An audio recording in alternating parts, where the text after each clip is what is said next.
Hi guys, my name is Daniel Ackerman. I'm with Keller Williams Realty Landmark 2. Welcome to the channel. I'm here to show you my newest listing at 9718 25th Avenue in East Elmhurst. Let's go ahead and take a look inside. So this home has been in one family since the day it was constructed. That means that this is the first time that it has been on the market since it was first purchased. On the first floor, you can see that we have a living room, and behind you is a dining room, and there's a galley kitchen. There's a small closet in the entryway, and that door closes, so it's nice and quiet. You can see there's a nice large window here. And upstairs, there are 3 bedrooms and a full bathroom. Let's head upstairs first and check that out.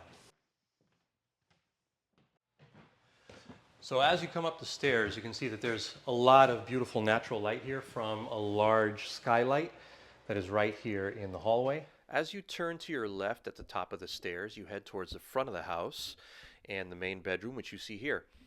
On the left-hand side are these large closets, custom built by the original owner, easy to remove and replace. You have 3 windows overlooking the front of the house and 25th Avenue. And it's a generous sized room. It's big enough for, queen size bed and bedroom furniture. Turning around and heading back out, we'll pass by the bathroom on the left. We'll look at that last. And we'll head to the second bedroom, the medium bedroom, which is here on the left-hand side. You've got 2 windows overlooking the back of the house and the backyard.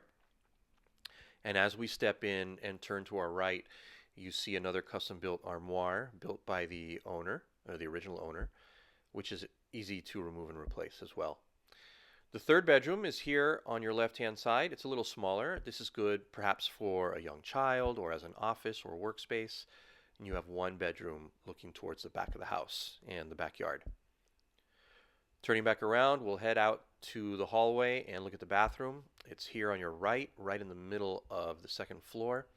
And you'll see that it has been redone. It's got the floor-to-ceiling tile. It does have a tub and a ton of natural light from another skylight that is above the bathroom here. So that pretty much wraps up the second floor. Let's head downstairs and take a look there. So as you come down the stairs, you enter into the main living space. Okay, it's a pretty square layout, so pretty easy to furnish. As you see here to your left, then we have actually a formal dining room. Now, some people have asked if this could be opened up. That's really a question that you would want to check with your architect or engineer.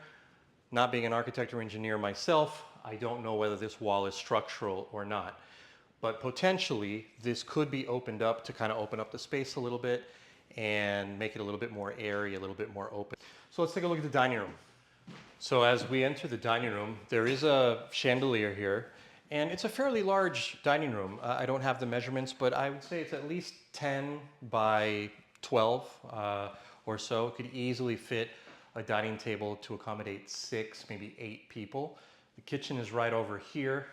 That obviously is the living room where I came in. And like I said, you'd want to check, but it's possible that this wall could be opened up. And then, what is currently maybe a 3 or 4 foot opening could potentially open up to the full width of the dining room. And then you have a much more open space. You could even potentially, again, check with your architect or engineer, open up the wall to the kitchen, further opening the space and giving it kind of an open layout. Let's take a look at the kitchen. So here is the kitchen. We're moving towards the back of the house, and it does have this nice big window, so you do get some light. Overlooks the backyard and the party driveway. You can see that this kitchen has a washing machine in it, the galley style, so now you're looking towards the back, and that door in the back is to the basement. And you have the double ovens there and the cooktop. Definitely could be redone to your liking. All right, that's the kitchen done. Let's head down to the basement, which is right through the basement door here in the kitchen. So coming down from the kitchen, you come into this full basement, which extends the full length of the house from the front to the back. Right here is your mechanicals room. So in here you have a water heater and a gas boiler. They were recently replaced. They're in great functioning order. And as you can see, this is a great usable space that extends all the way back.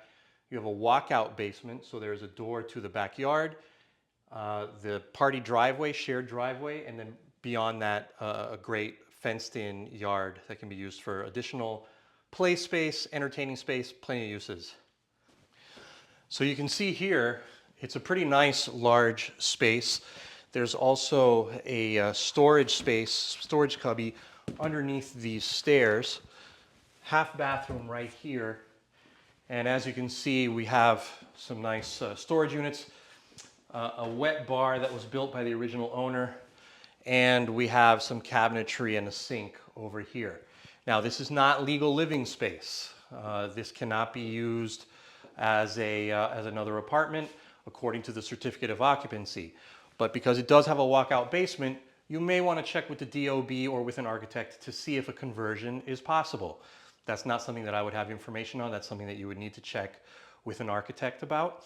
But it is included in the square footage because it is a walkout basement. So you've got a total of 1,800 square feet according to New York City records. Now let's go take a look at the backyard. We can just walk right out this door and we'll get to the driveway in the backyard. So here we have the shared driveway area. Now these two sheds are part of this property. The property line is that brick wall behind it. These two sheds, they're temporary sheds. They're easily removable, but they do come with the property, so great for additional storage area.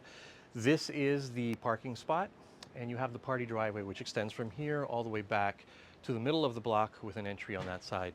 And then you have the yard right over here. Now this is all enclosed, so if you do happen to have children, it's great. It's nice and safe. You can see that it's a nice large space, and it's not really obstructed in terms of views, so it feels much more open, which is great. It does have this pergola, okay? It's currently paved over. It could be turned into a beautiful garden, a little vegetable garden, flower garden, just grass to play on. A lot of potential in this space, even just the way that it is. Great for a grill, outdoor dining and entertaining. So really, really great benefit to the property. So now that you've seen the house, let me tell you a little bit about the neighborhood. It's a great location, actually. The block itself, super quiet, beautiful tree-lined street, shady, so it's nice during the summer. Actually, street parking is pretty convenient. There is obviously the parking spot in the back, which is handy. But if you've got two cars or you prefer to park on the street, it's actually pretty easy street to park on. PS 127 is directly across the street, so really great. You've got Astoria Boulevard at the end of the block with its shops and restaurants, shopping nearby, lots of grocery stores. Grand Central Parkway, very, very close by. LaGuardia, just a few blocks away. So a very, very good central location, really handy for commuters, but very quiet block, even though you're kind of in the middle of it all. So it's a great location in that regard. If you're an agent representing a buyer and you'd like to set up a showing, it's very easy to show. You can just book via showing time. That information is on the MLS, and the number for showing time is on your screen now. Just call them directly. All of the availability is listed there. You can book your time and then get access to the house very, very easily. If you are a buyer without an agent and you're interested in setting up a private showing on the house, then you would want to contact me, Daniel Ackerman, at Keller Williams Realty Landmark 2. My information is on screen now. You'll also find it in the description below. I'd be happy to set up a private showing for you and answer any questions that you may have. Thanks a lot for watching the video, guys. Hope you enjoyed the tour. It's a great little house, and I don't think it's going to last long, so make sure that you schedule your showings, and I hope to see you here. Take care.